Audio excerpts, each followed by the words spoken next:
plus, par exemple, être aussi bon qu'un Phoenix, mais son jeu de grenade rapproché et au corps à corps va être plus élevé que la moyenne parce qu'il a justement des setups en fait, que celui fait correctement, qu'il adapte généralement en fonction des situations. Mais le problème, c'est que la dernière fois que j'ai joué contre lui, il y avait quand même pas mal de voitures à cette manière de jouer. Et peut-être justement, Yogifi le connaît un peu et c'est pour ça qu'il a pris un Ganon plutôt qu'un Falcon parce qu'il savait que là, tu vois déjà, ça s'approche avec la double grenade qui va en offensif plutôt que de rester camp, etc., de ne pas approcher le Ganon. C'est vraiment particulier à lui. Maintenant, à voir si ça marche dans ce match-up spécifique et surtout contre Yogifi qui connaît quand même un peu Snake. Absolument. Pour l'instant, en tout cas, il y a une toute petite entrée en matière, mais c'est vraiment très timide. On sent justement que Yogifi a l'air de bien respecter ce que propose son adversaire. Il est complètement en full screen. Il n'a pas spécialement envie d'approcher. Là, on a vu un autre alert qui a fait les étincelles, ce qui me surprend un petit peu. Peut-être que le down tilt a changé l'airbox et que le jeu a considéré qu'il était proche. Mais pour l'instant, c'est assez timide. Et évidemment, même si là, on a gratté un petit peu, tout de suite, dès qu'on se retrouve en situation d'edgeguard, pour un Ganondorf, c'est très compliqué. Retour sur le terrain, repoussé directement par une dash attack. Yogifi a un tout petit peu dans la tourmente qui récupère quand même le stage. Bon, là, par contre, ce que j'ai vu en Let's Rap, c'était pas non plus très joli. Il faut savoir que la Nikita, donc le match-up, elle est excellente. Il peut se la prendre à n'importe quel moment, n'importe quel timing. Donc, même s'il avait 0 ou 23%, avoir une Nikita déjà chargée au ledge pendant qu'il essaie de recours, c'est vraiment des pourcentages gratuits en plus. Et là, il a préféré plutôt piéger le ledge pour plutôt faire un ledge de qualité. Et qui n'a pas marché, mais. Parce qu'il n'a pas marché, du coup, il s'est fait reverse tout simplement. Et voilà, les classicos ganodouilles. Les ganondouilles, mais je suis d'accord avec toi, pour le coup, je te rejoins. C'est vrai, tu mentionnais justement tout à l'heure justement le fait de vouloir jouer un petit peu en rapproché. Je pense qu'il y a des moments ou des timings dans lesquels tu sais que tu dois créer de la distance. Et là, c'est le meilleur moment pour Snake, d'autant plus qu'il n'a pas besoin de prendre le risque d'aller offstage, comme il a tenté de le faire ici et qu'il a fini par se faire attraper en edgeguard. Donc malheureusement, je pense que Kronk, s'il n'a pas une réaction beaucoup plus campy, d'autant plus qu'un Snake déteste approcher, il y a des grandes chances que la première game soit déjà scellée. Son Snake est quand même intéressant à voir vu la particularité qu'il a avec son style de jeu, mais dans ce match-up et contre cette personne-là, il fait vraiment mal de ne pas vouloir le camp et plutôt de tenter des choses risquées au corps à corps. Et je pense que Yogifi le connaît un peu parce que contre moi, justement, il sort directement Falcon, mais contre lui, il a directement sorti le Ganon, en sachant qu'il serait offensif, je suppose. Ouais, un petit peu de précipitation. Je pense vraiment qu'il va pas sortir de Falcon justement pour mix-up ou counterplay, etc. Il va vraiment garder Ganon. Ouais, il y a des grandes chances. Et puis ça lui permet aussi de travailler. On n'oublie pas, c'est de la weekly. La weekly, c'est avant tout de l'entraînement, tenter des choses. Faut quand même se rappeler qu'on a un Lee Sin qui a quand même fait top 8 la dernière fois en ne jouant que avec ses spéciaux. Enfin, sans ses spéciaux. Il jouait sans les spéciaux. Il n'a fait que de l'aérial juste pour s'adapter. Donc c'est aussi un champ d'expérimentation, les weekly. Et c'est pour ça qu'il faut en faire le plus régulièrement possible. Et pour le coup, là, ça a l'air de bien fonctionner.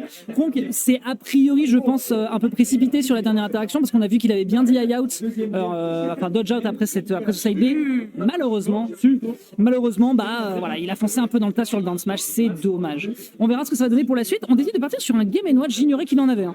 Je pense peut-être qu'il reverra ses vidéos, mais ce qu'il aurait vraiment dû faire, c'est juste calmer son jeu, jouer patiemment, attendre l'erreur, surtout de Ganon, parce qu'on a vraiment le match-up sur lui. Il ne peut rien faire quand on n'approche pas. Et du coup, jouer plus les down tilt.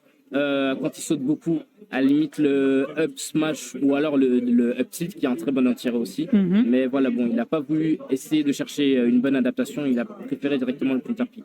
Et Game & Watch, Ganon, je connais pas très bien, mais je pense que ça doit être un bon match-up pour Game & Watch, naturellement. Je trouve que c'est quand même intéressant dans la mesure où, à part si tu tombes sur un forward smash avec la légèreté que tu pleures, mais sinon de base, de toute façon, Game & Watch est pensé comme un personnage qui est justement là pour empêcher énormément de game plan, énormément d'interactions, avec évidemment un son up B qui est infernal, ces projectiles qui sont compliqués à gérer, à part le forward air tout de même qui est quand même plutôt sympa à contester, le multi sur le back air, surtout en edgeguard contre ce personnage qui est Ganondorf. Bref, il y a vraiment de quoi se régaler. Par contre, on n'oublie pas la légèreté, on n'oublie pas le fait qu'on peut rapidement se faire surprendre par un gros heavies. On le voit ici avec une excellente read de la part de Yogifi, qui pour le moment met plutôt l'adversaire à l'égalité. Il n'est pas à l'amende, mais clairement Kronk a quelque chose à jouer dans ce match.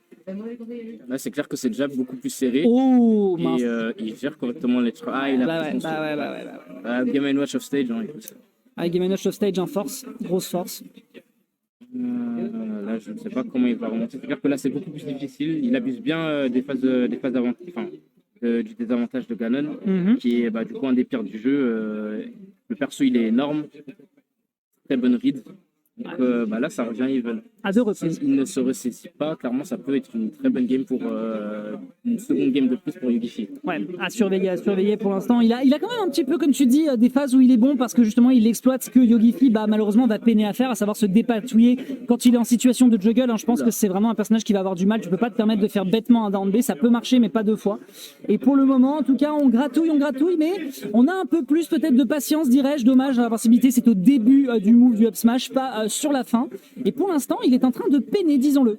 Ce que j'aime bien justement dire contre Game & Watch, c'est que très souvent en fait ces meilleurs match-ups vont être des personnages heavy ou qui sont les pires match-ups, on va dire des personnages heavy, lourds, qui dépassent lentement, ça va très souvent être Game & Watch.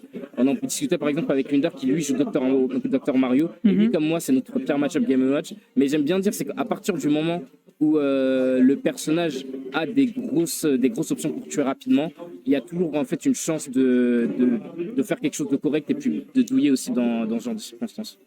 Là-dessus, on est bien d'accord. Bonne tech, ça va permettre de revenir sur le terrain. Ça s'est joué à très très peu de choses. Et j'aime beaucoup la façon dont il se déplace sur le terrain depuis tout à l'heure. Crois qu'il a beaucoup de capacité de couverture. Cet élément-là, c'est très compliqué également à gérer quand on n'est pas prêt. On se prendra malheureusement le choc de l'up B, toujours à garder en tête quand vous affrontez un Ganondorf.